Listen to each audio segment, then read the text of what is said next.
Gonna get started.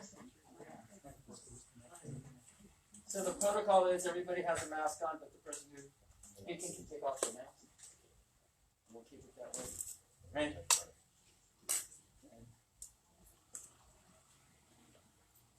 Hedab. Omar, are you coming? Yes. And we'd like you to occupy as much this space as possible. Everybody's vaccinated, I believe. Oh, yeah. Good. Tony? Where's Hedab? Thank you.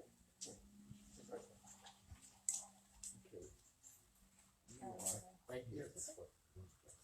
And Omar is your wife and daughter right now? Okay. I think we have one more person here, but you said 9:30, so we'll start. You're looking for parking? Okay. It's okay.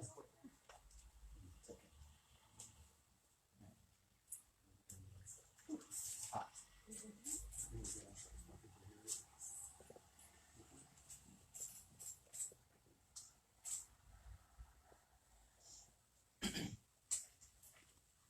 Fog on.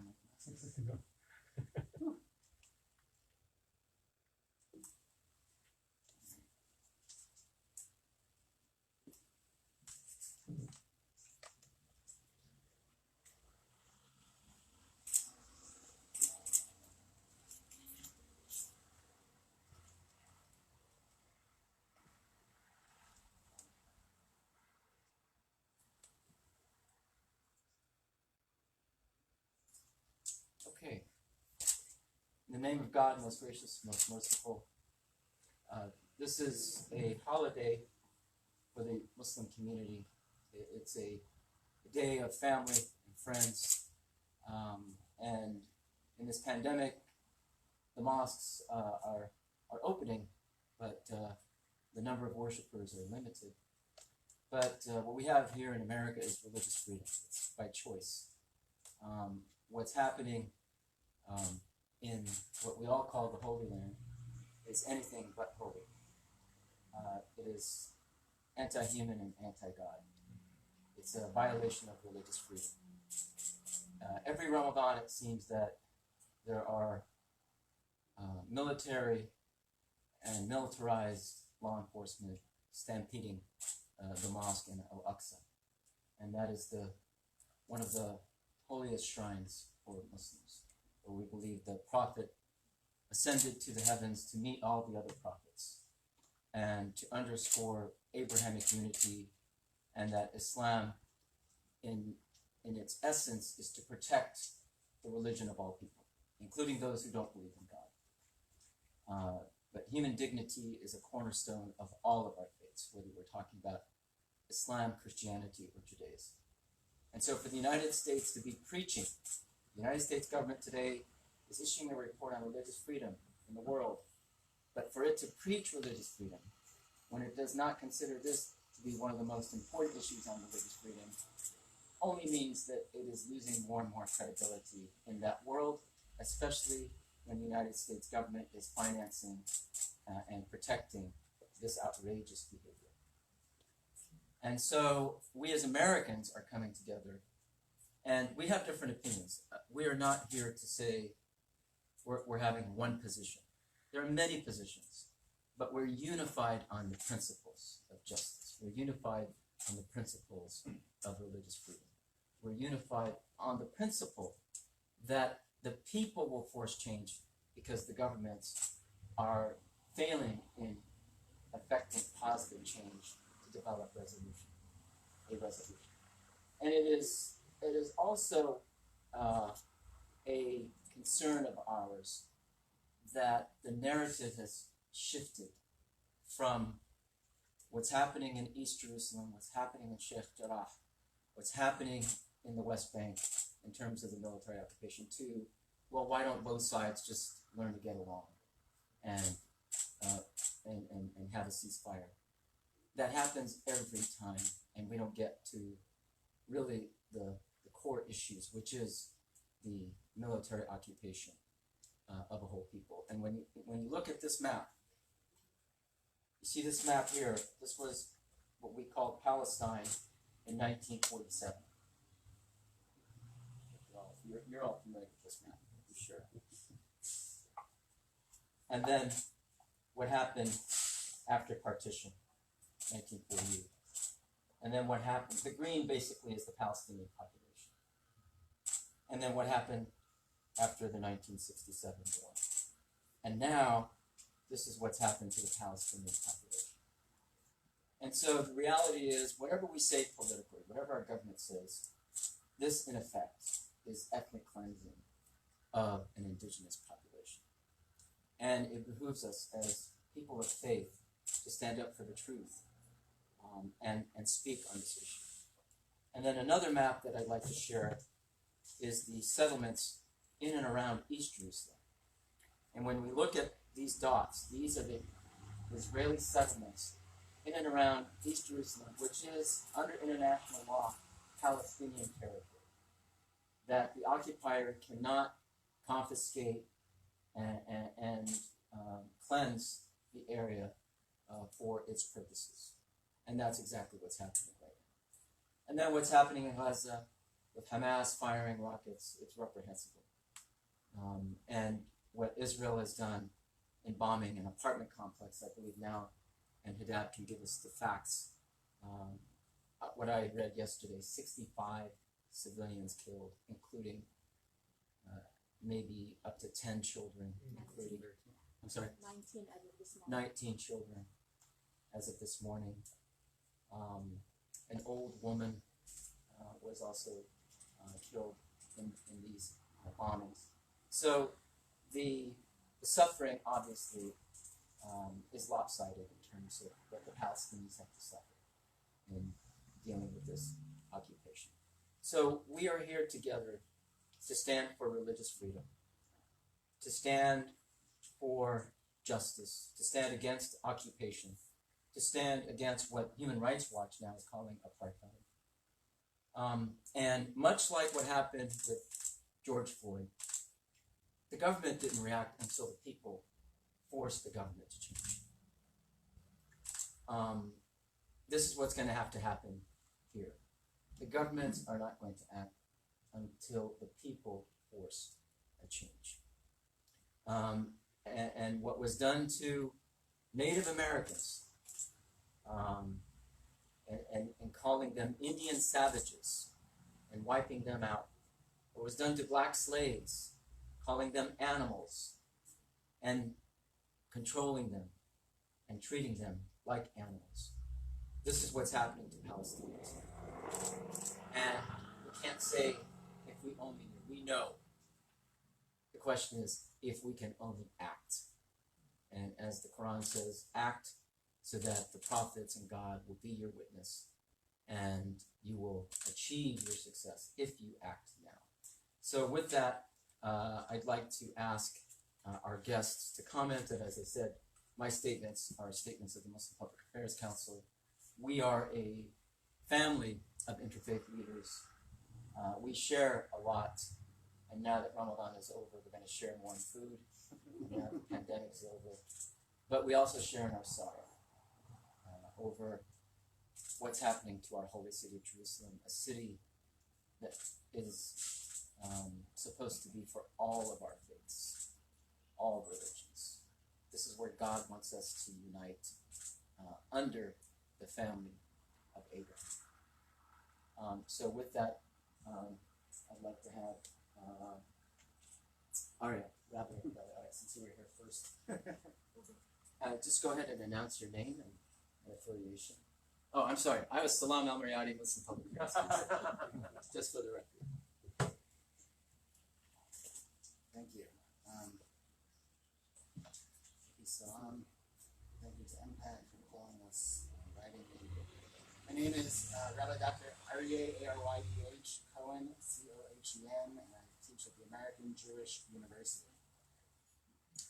Doesn't always happen this way because of the difference between the lunar and the lunar solar calendar.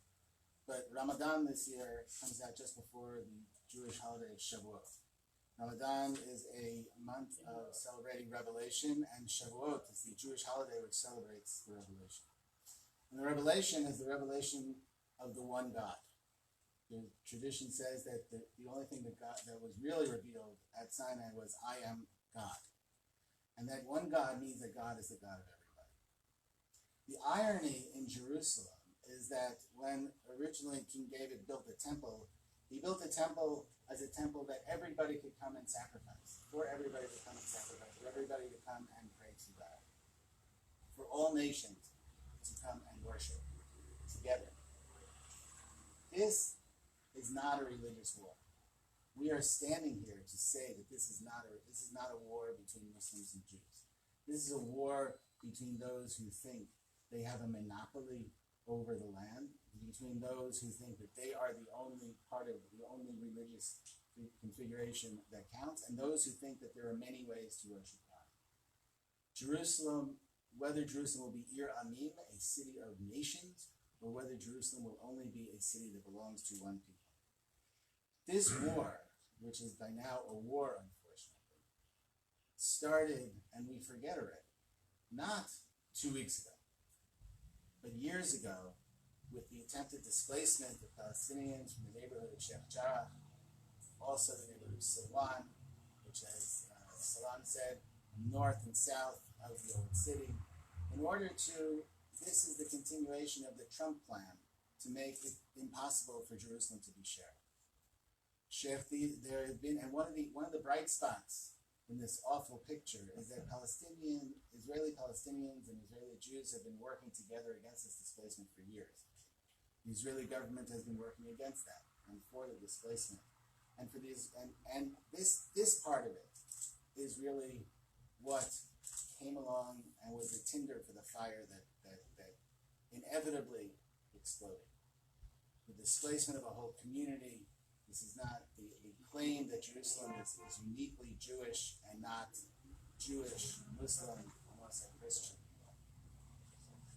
This also clouds the fact that 2 weeks ago, Human Rights Watch released a report. I don't even know if it was 2 weeks ago. Time now is just nothing. But it released a report that, according to the legal definition, what Israel is doing, especially in the West Bank, but also to some extent in Israel, is apartheid. Right? And that, the clashes, the civilian clashes that are happening now in the cities is a result of that. Not a result of the report. The result of the ongoing, decades-long oppression, suppression, repression of Palestinians, both Palestinian citizens of Israel and especially Palestinians in the West Bank who are not citizens of Israel and have no rights as civilians. And so we are all standing here together, united, in the demand that the United States not sit on the sidelines. The United States not sit on the sidelines. The United States come in and demand that this be cooled off, that this stop.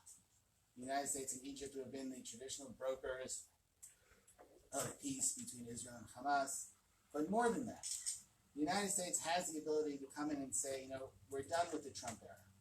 We're done with making believe that Jerusalem will remain undivided forever. It's time to start realizing that Palestinians have rights in Israel, Palestinians have rights in the West Bank, and it's time to move forward. It's time for the United States to get off the bench and become involved. And so just want to finish with the fact that Jerusalem, its name in Hebrew, means the city of peace. And King David in Psalms said that those who pray for the peace of Jerusalem will themselves get peace. And we all pray for the peace of Jerusalem.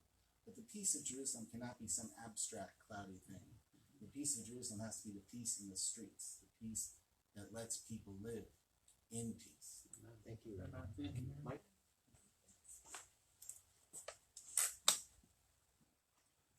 Morning, my name is Mike Kinman. My pronouns are he, him. I'm the rector, senior pastor at All Saints Episcopal Church in Pasadena. I don't have much that I can add to what my brothers have said, Salam and Aryeh, other than to say I completely stand with them and support every word that they have shared with you. Instead, what I'd like to do, just very briefly, is share a story. In August of 2014, Michael Brown was shot to death in the streets of Ferguson, Missouri. And that night, a community gathered to grieve and to pray. Grieve and to pray the death of one of their own. A basic human thing to do. And they were met by police in military gear who shot tear gas canisters at them. And one of the people there picked up the tear gas canister and took a picture of it and tweeted it out. And someone in Palestine saw that picture and tweeted a picture in return of the same tear gas canister that had been shot at them by IDF forces. And so what we learned from that is that the same people were training both the American police and the IDF. What we have either learned or probably not learned from the experience of Ferguson is that people need the chance to come together, to pray, to grieve, to be together as a community. It is a basic human need, and basic human decency says that we need to allow ourselves to do that. And when that does not happen, when we meet that community desire for love and support and grief with militarized force, it only escalates the violence. What has happened at the mosque in Jerusalem is nothing new. It is a replaying over and over and over again of what happens when we do not respect the deep need of each other to gather together, to pray, to celebrate, to grieve. The struggle we have for civil rights in this country, a struggle that is ongoing, is deeply related to the struggle for civil and human rights going on in Palestine. The same tear gas canisters are being shot at both sides, and it is so important to note the same people are profiting on both sides. And so we are calling not just for an end to violence, we are calling for an end to the oppression that sparks the violence. We are calling to respect basic human decency, to give each other the space to come together, to pray, to grieve, to celebrate, and to recognize that when we deny each other that human decency, we deny the humanity in ourselves. Thank you. Thank you. Thank you.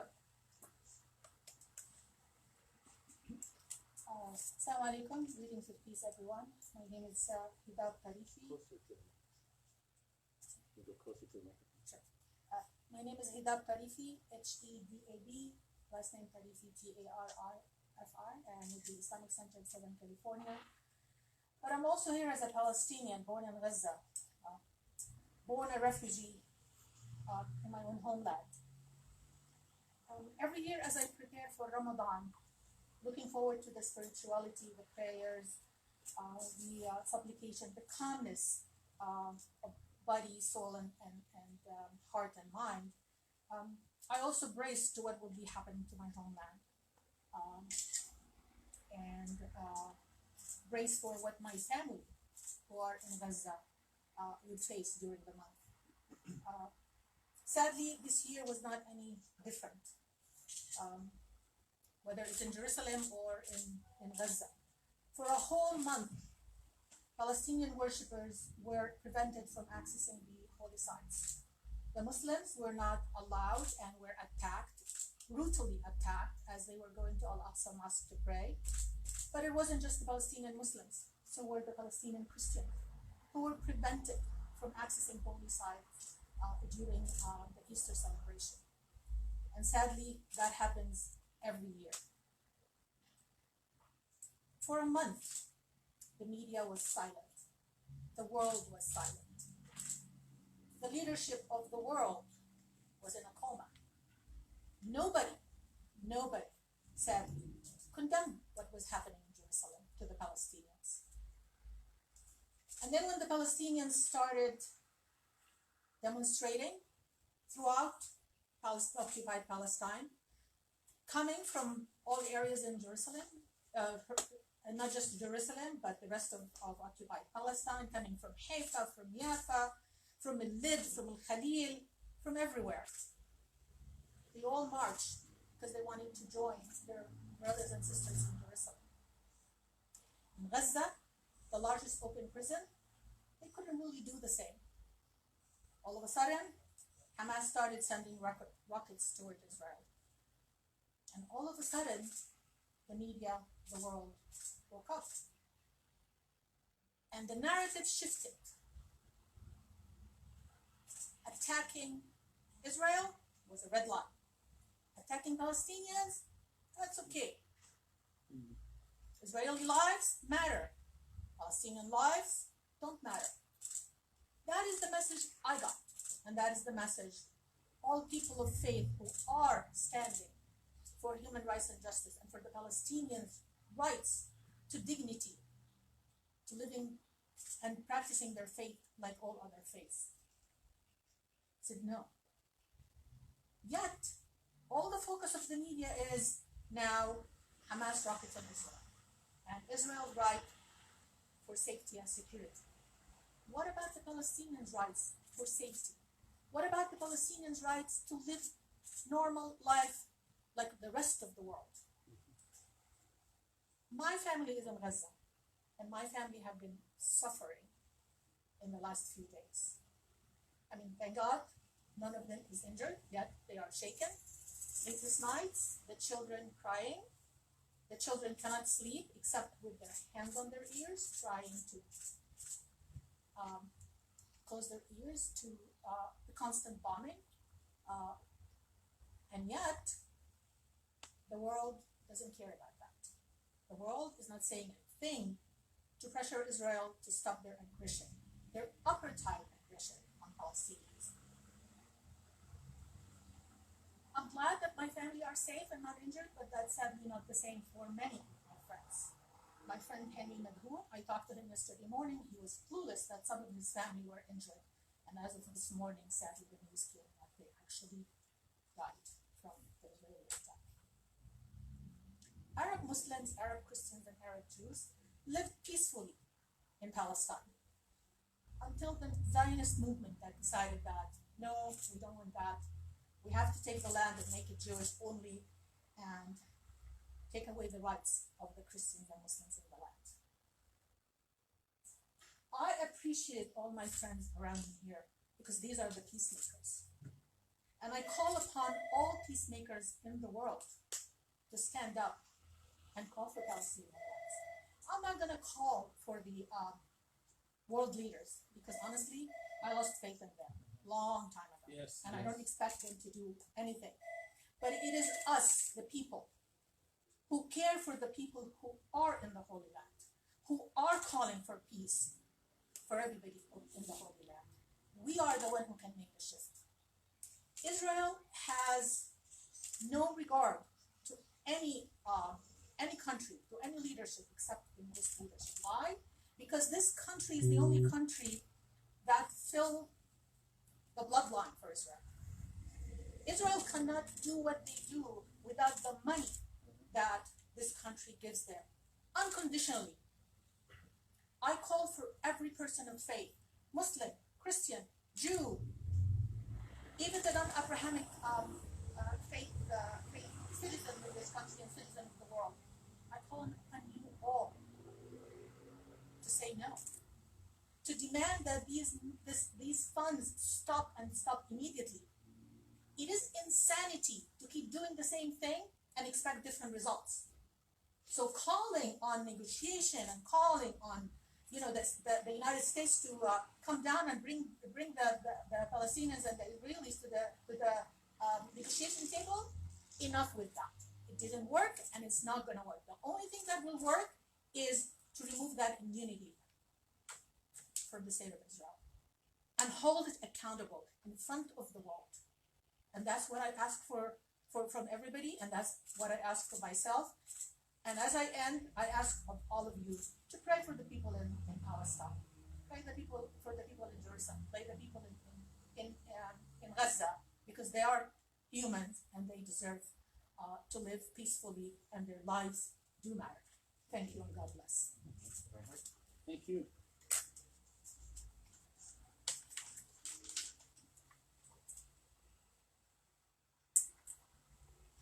Good morning. My name is Reverend Dr. Reinhard Krauss, and I serve as the Executive Director of the Academy for Judaic, Christian, and Islamic Studies. We are here this morning, as has already been said, to draw attention and to speak out against the violence and the atrocities unfolding in the Holy Land. It is a land sacred to Muslims, Christians, and Jews.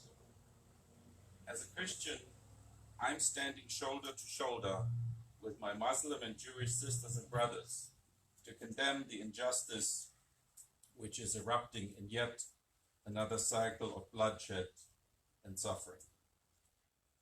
Yesterday, President Biden said this about the current round of atrocities in the Holy Land. My expectation and hope is that this will be closing down sooner rather than later, but Israel has a right to defend itself.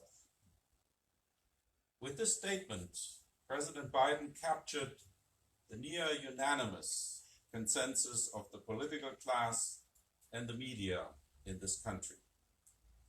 The Israeli-Palestinian conflict is intractable, too complex to solve. It is not. The root of Israeli-Palestinian conflict is simple. It's about justice.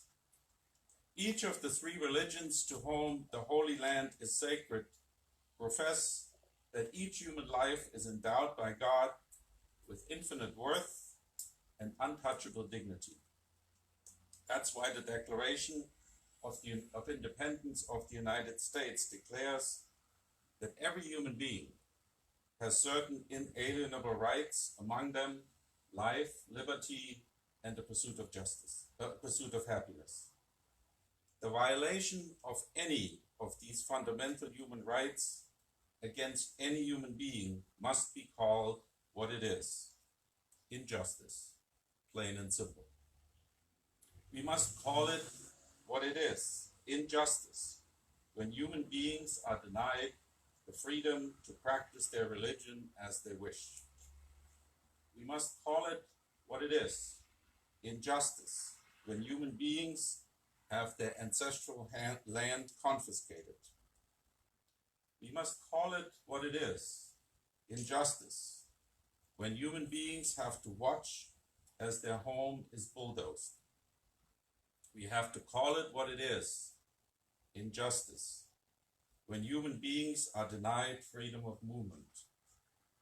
We must call it what it is: injustice, when human beings are confined to an open-air prison like in Gaza.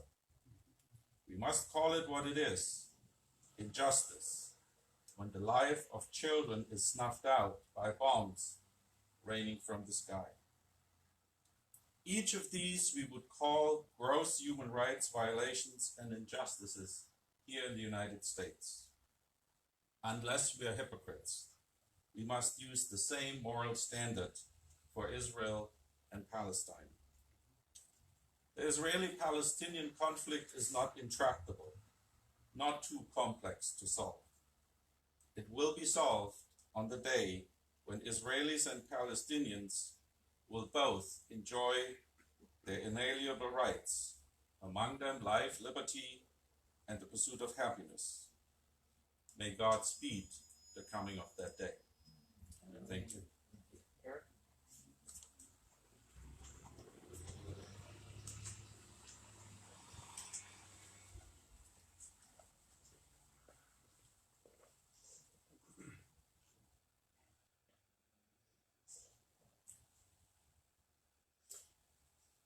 My name is Dr. Arik Greenberg. That's with an A as in alpha, A-R-I-K. Greenberg is G-R-E-E-N-B-E-R-G. And I'm faculty of Theological Studies at Loyola Marymount University, and I'm also the founder and president of the Institute for Religious Tolerance, Peace, and Justice based in Los Angeles. And I want to say how grateful I am to have been invited to this, so thank you. Salam.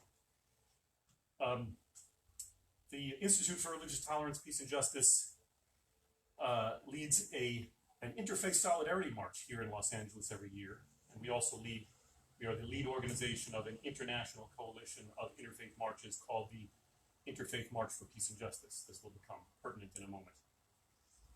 When I was growing up, I always noticed that if a fight broke out between two kids, a mob would always form around them, urging them on, shouting, "Fight! Fight!" Some even taking sides. This is the lowest form of humanity, the most base and despicable reaction that we can have. And as grown-ups, I still see people doing this, and I've been watching social media for the last couple of days, and people retreating to their corners, taking sides, rooting for Israel or rooting for Palestine as if this were a boxing match, as if one could ever actually win a war without losing everything, including one's righteousness. Do I have an easy solution to the problems between Israelis and Palestinians? No, I do not. But this is not the way. Jerusalem is a holy place for all three Abrahamic faiths. The sanctity of the location must be maintained and kept free of violence. Those of us here in Los Angeles, people of every faith, and elsewhere around the world must stand together and demand a ceasefire and demand justice. Rather than taking the side of one combatant over another, we must take the side of peace, the side of God. As people of faith, as people of goodwill from the three Abrahamic faiths, cousins, all of us, children of the same God and children of Abraham, it is our responsibility to say to the adversaries who are lobbing rockets at each other while innocent bystanders are caught in the crossfire, enough. Now, one of the 24 member marches that are part of our global interfaith march community that I mentioned earlier, one of these is a group in Bethlehem, in Palestine, led by my friend Mohammed Jamus, just a wonderful young human being. And I've gotten to know him over the last few years, working with him to help coordinate his local march in the Holy Land. And he is a beautiful human being, and I want him and his family to be safe. His new bride, he just got married recently, his precious little niece, who I met over Zoom while conversing with Mohammed, his elderly mother, who recently survived COVID, and the rest of his family. I could not imagine if anything were to happen to him or his loved ones. But he's in the thick of it, in the line of fire. And just yesterday, he posted on social media, quote, "The situation in the Holy Land is now like a battlefield. All cities are on fire." And I remember reading that and thinking, this is somebody witnessing this, and we need to listen. This is my friend, and he is a Palestinian, and he is a Muslim. He does not represent Hamas. He is not a terrorist. He is an innocent bystander and the breadwinner of a large family that has been in desperation for well over the last year. He has actually been out of work for about a year, doing whatever he can to support this large family. I don't know how he manages it. But Muhammad, my friend, has informed us that the city of prophets is under attack. But it is not by earthly forces, but by ignorance and hatred itself. The God of Jacob, the God of Israel, the God of Muhammad, speaks to us in all his holy scriptures and demands peace. And as it says in the Gospel of Luke, chapter 11, verse 51, Jesus of Nazareth proclaimed, "As a result, this generation will be charged with the blood of all the prophets that has been shed since the foundation of the world, from the blood of Abel to the blood of Zechariah, who was killed between the altar and the sanctuary. Yes, I tell you, all of it will be charged to this generation." That was his demand. The blood of the innocent in Jerusalem will not be forgotten by God. And right now, I am specifically talking about Palestinian blood. Make peace in the Holy Land. Make peace everywhere. It is our time to stand together as a community that we have here and say no more. Be at peace. I stand with my friend Mohammed Jamus. I stand with peace. And I stand with my friends here of each of the Abrahamic faiths to assert the right of worship, of all to worship safely and freely, and that Palestinian lives do matter.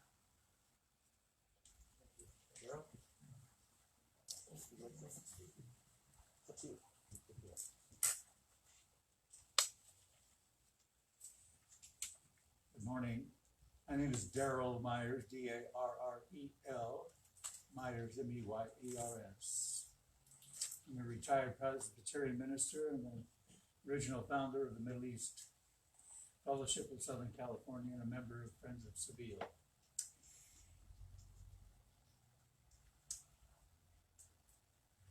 The last time I was in Palestine was a year and a half ago in Bethlehem. And it reminded me of when I was there several years ago back in the 80s. When one could look up at the hills right next to the city in Har Homa, one place where people could actually go to have recreation. Now, they're all settlements all around Bethlehem. And when I left Bethlehem the last time of my 27 trips there, in December of 2019, to learn that 85% of Bethlehem is now under occupation of settlements. What do you do when your home is no longer there? I was in Sheikh Jarrah, which is now being so much elevated, 13 years ago, when members basically of the same family in the same locale were moved out by settlers from their homes. And so what has been said here before is that nothing new is happening, only it's getting much worse. I spoke with a professor at Hebrew University yesterday who was just almost beside herself about what was happening. I never heard her so ineloquent about what was happening. I spoke with a person in Bethany yesterday, right? 60 yards, a football throw to the tomb of Lazarus. And how are things going there, Keitha? Miserable, miserable, miserable, miserable, miserable, she said. So this is the human story. And it's time that we start listening, as we've been saying, that the Palestinian people are human beings too. I end up with one last reference. In 1994, I visited Gaza for a few days, my last trip there, and it was out on the beach. For the first time in 25 years, the kids were able to play by the beach, and the people were able to go, not being restricted to go maybe 2 blocks from their home to the beach, which is so beautiful at that time. And it was so memorable about what it meant to feel free, even though it was 1994, and that was before they were all penned in, as they have been in the world's biggest prison. Thank God for the voices that are speaking out. Thank God for the Jewish and Israeli voices that are speaking out against this injustice against the Palestinians. And as a Christian, I remind you that Christians in Palestine are also standing with their Palestinian Muslim brothers and sisters and saying, we are for justice and peace. We want to be free. Thank you.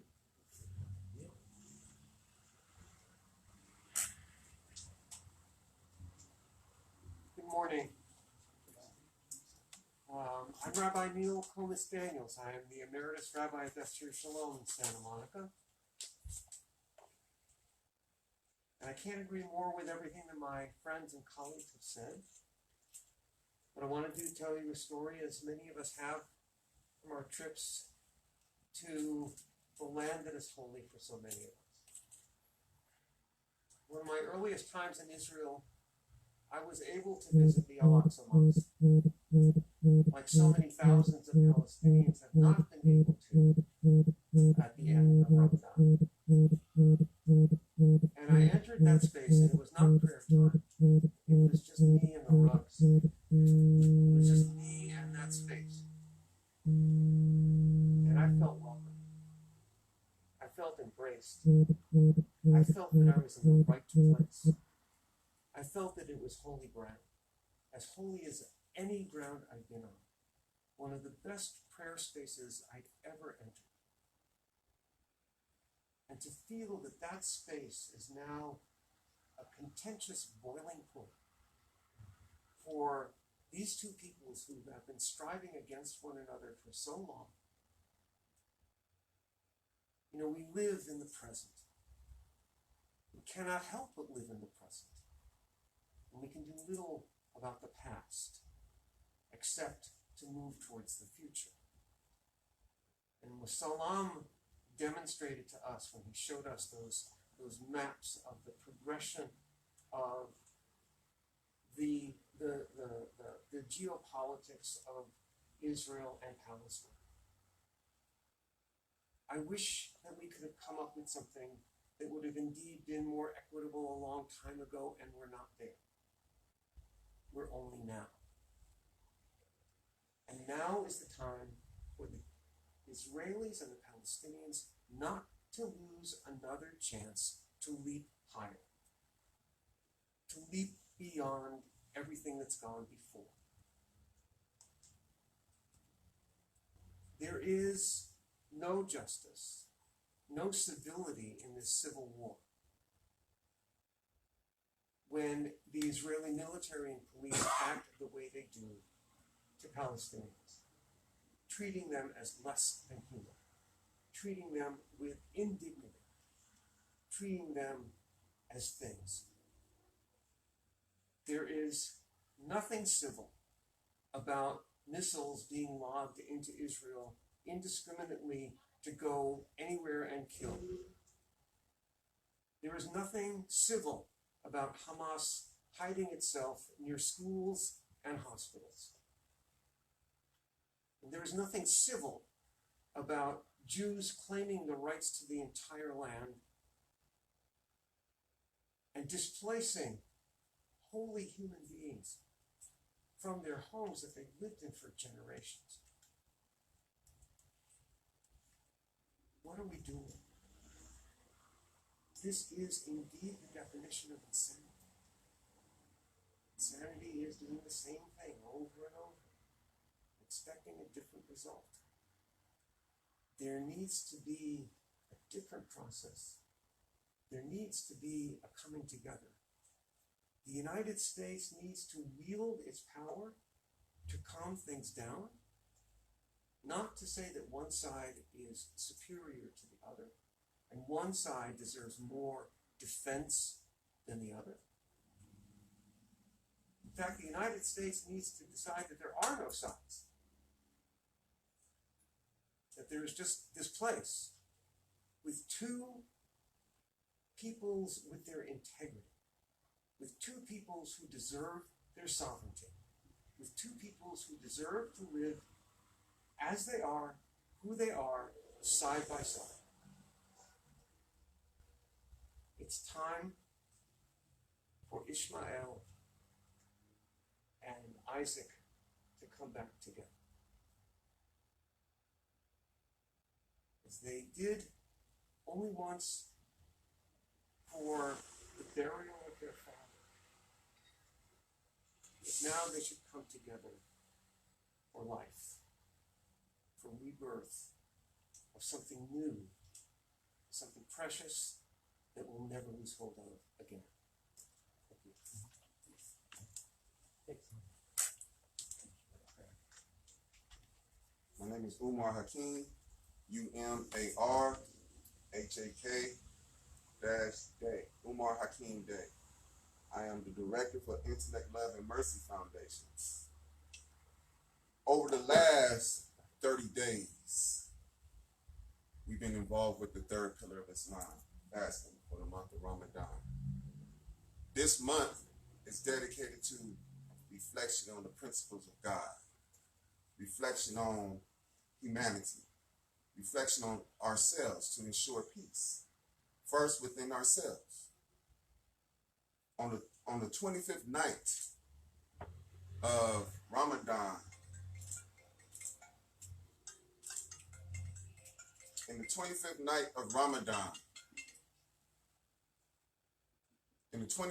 of Ramadan, worshipers were attacked. The mosque, the synagogue, the church is a safe space for believers. Imagine yourself in your safe space, scared to go back outside because now someone is attacking you. As a black man in America, I understand what oppression is. As the husband of a South African woman, I understand what oppression is. As an African American Muslim, I understand what oppression is. In June 2017, 9 worshipers were killed in a safe space. In Charleston, I believe it's South Carolina. 9 worshipers killed in a safe space. Is there a correlation there? Yes. The ideology of violence, solving a problem with violence. So, President Biden, Vice President Kamala, wherever the Constitution dollars go, the principles of pursuing happiness should follow that. We're all, whether you're a cameraman, whether you're a Muslim, a Christian, or Jewish, we're all seeking what is called tikkun olam. We're all seeking to establish weight with justice and fall not short in the balance. We're all seeking health, security, and protection. So I'm asking the presidential cabinet administration to ensure that Palestinians have a right to their homes. Our Constitution ensures that for us, because if that was here in the United States, we would be charged with a home invasion. A home invasion, when you break the perimeter of someone's home and violate their dignity and take from them. We have to ensure no more home invasions occur anywhere in the world. We have to ensure that anywhere in the world, the governments are providing health, security, and protection. So I'm asking the people of the world to stand in solidarity with Palestine and help the people, help the governments understand. I'm going to leave you with this. In our book, the Holy Quran, which is the divine speech of God, it says, I'm going to paraphrase it, to save a life is like saving the life of all humanity. To save a life is like saving the life of all humanity. I don't know the Palestinian woman, the older lady, but she's like my grandmother. I only met my grandmother once in my life. If that life could have been saved, or we could save the next life, that would inspire change around the world. My name is Umar Hakeem Day, Intellect, Love, and Mercy Foundation. Thank you. Thank you, everybody. Let's all gather as close as comfortable as you would like. Let's gather for one prayer. You can go ahead, come around the podium if you're comfortable with that. You can come as close to the podium as possible. Because we represent 3 different faiths, and we believe that it is the will of God that our faiths become one in pursuing the one God. We ask God Almighty that we bring human dignity back to the soul of America. The body of America is great. It is the spirit of America that we ask you to infuse with your spirit, O God Almighty. We ask you to unite our hearts, even though we cannot meet together in our houses of worship because of the pandemic. We ask you to unite our hearts in praying together, collectively, to bring justice. We ask you, O God Almighty, to unite us with all who stand for righteousness, for the truth, those who abstain from evil, those who strive in your cause, and those who give generously to your cause, which is the cause of peace. It is the cause of mercy. It is the cause of justice. It is the cause of compassion. It is the cause of restoring human dignity. We have that power that you have given us as human beings, O God Almighty. We ask you to strengthen our resolve and our direction towards your cause together, O God Almighty. Thank you very much for coming together on this great day, Eid al-Fitr for Muslims. It's the completion of 30 days of fasting. And now that I can have my coffee in the morning and pastries, I ask you to join us in that celebration. And I thank you. I thank you for all being together. Thank you very much.